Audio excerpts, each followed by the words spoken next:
Quoi de neuf, l'agenda?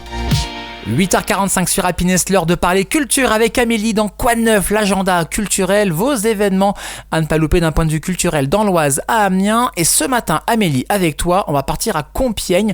Il y a un festival qui nous attend et une belle ouverture à ne pas louper justement autour de ça. Bonjour Amélie. Bonjour à tous, bonjour Kevin, j'espère que vous allez tous bien en ce vendredi matin. On part tout de suite découvrir l'ouverture d'un festival, le Festival Envoi avec Cendrillon au Théâtre Impérial de Compiègne. C'est ce soir vendredi 14 à 20h30. Pour ouvrir le Festival Envoi 2025, découvrez une Cendrillon pleine de fantaisie et de tendresse où l'opéra se mêle à la magie du conte. Grâce à cette nouvelle production riche en personnages truculents et en mélodies au style varié de Pauline Viardot, petits et grands vont partager le merveilleux de cette œuvre à la fois intime et universelle. On connaît Pauline Viardot comme grande cantatrice du 19e siècle, sœur de la célèbre Maria Malibran, amie de Liszt, Berlioz, George Sand et Tourguenieff. Mais on oublie trop souvent qu'elle fut aussi une compositrice audacieuse. À 82 ans, toujours aussi curieuse et inventive, elle compose sa propre version de Cendrillon, un petit opéra comique pour piano et voix, écrit à l'origine pour être joué dans un salon.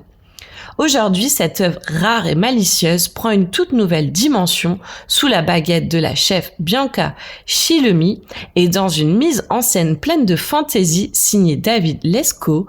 Cendrillon quitte le salon pour rejoindre la scène. La partition est enrichie d'un petit ensemble instrumental, les dialogues sont traités de manière musicale et la magie opère.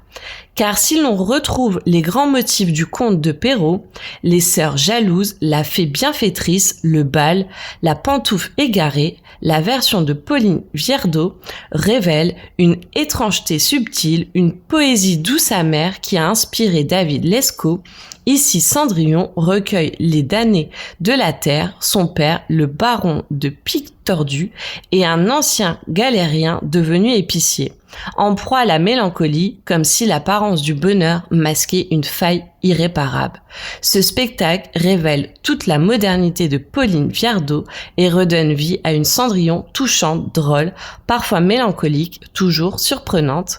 C'est dès 8 ans. J'espère vous avoir donné envie. Je vous souhaite une bonne journée, un bon week-end et nous, on se retrouve lundi. Lundi en effet pour de nouveaux rendez-vous culturels dans Quoi de neuf l'agenda. Cette chronique est à retrouver en podcast sur happinessradio.fr et vos plateformes de streaming. Amélie, bon week-end et à lundi.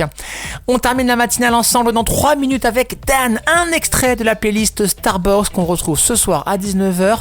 Allez, je vous en dis pas plus, je vous laisse un petit peu la surprise du titre qu'on va découvrir.